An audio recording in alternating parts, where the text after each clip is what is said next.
Olha, faz um exercício mental comigo. Imagine que você acabou de receber um prêmio, você recebeu um carro dos seus sonhos, sei lá, uma Ferrari dos seus sonhos, tá?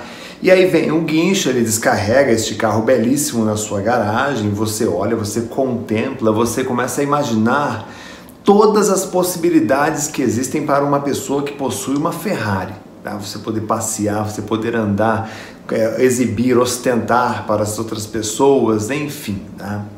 Só que aí você percebe o seguinte: você vai num posto não tem combustível, você vai no outro posto não tem combustível, você vai no outro posto, você vai para uma outra cidade não tem combustível, ou seja, você tem uma Ferrari, mas você não consegue utilizar. Assim é o cérebro humano quando não existe memória.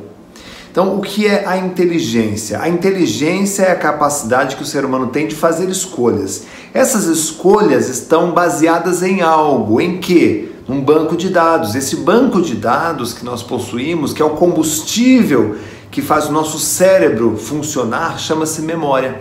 Tá entendendo isso? Não do ponto de vista neurofisiológico, estou falando do ponto de vista mental, funcional. O combustível da mente humana chama-se memória. Você precisa de conhecimento. Caso contrário, a inteligência não se manifesta, o raciocínio não se manifesta. Então, o que acontece? Os estudantes, eles acabam muitas vezes se enveredando pelo processo de decoreba. O que é o decoreba? Eu pego um livro, eu fico repetindo exaustivamente aquele mesmo material até ter algum tipo de registro, só que é um registro temporário, uma memória de curto prazo.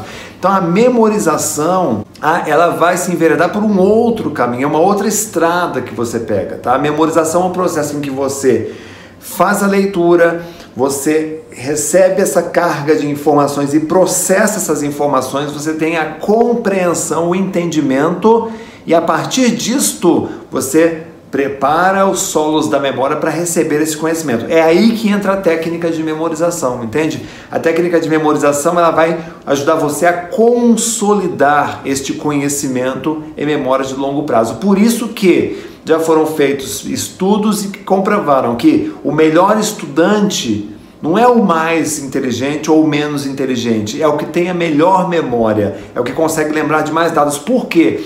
Quando você tem o conhecimento consolidado, bem consolidado em sua memória, você consegue buscar rapidamente respostas para os problemas que você tem numa prova, tá? A composição de um texto, fazer uma redação depende do que, basicamente? De ter conteúdo na memória.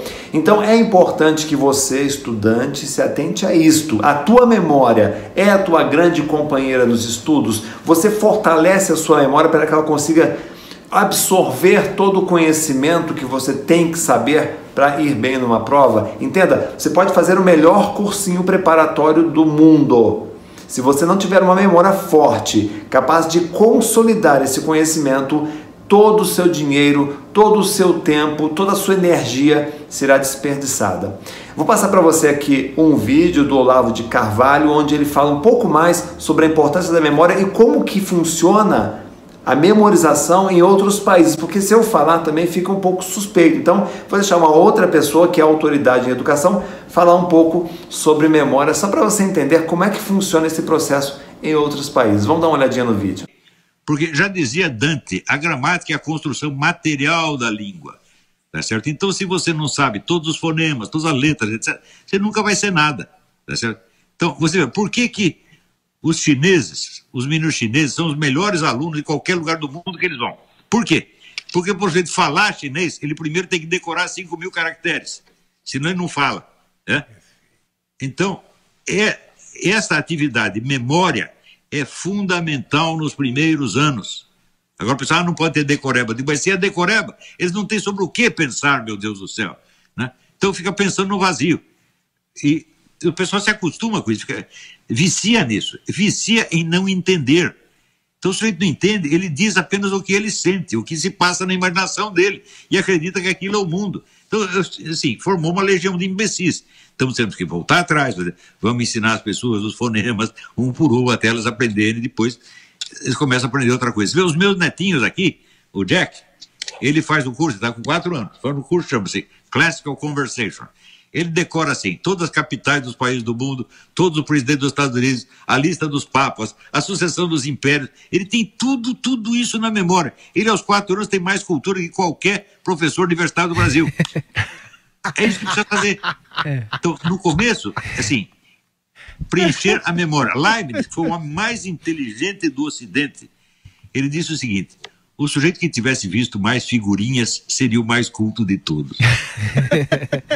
Você viu que conclusões interessantes que ele chega? Então, nós temos que valorizar e compreender o processo mnemônico que em outros países se valoriza, porque é a base, né, para você ter a manifestação da inteligência, do raciocínio lógico e entre outras funções cerebrais, é a memória. Então, se você conhecer bem a sua memória, você com certeza terá grata surpresa de poder ir bem em qualquer prova, vestibular, ou concurso ou exame que você faça, ok? Vamos combinar o seguinte, ativa a notificação deste canal para que você receba sempre os vídeos em primeira mão. Se você não é assinante do canal, assine, inscreva-se aqui no canal e deixe seu comentário. É muito legal a gente poder debater mais sobre os assuntos, sobre os temas relacionados à memorização, ok? Um grande abraço, fique com Deus e sucesso para você!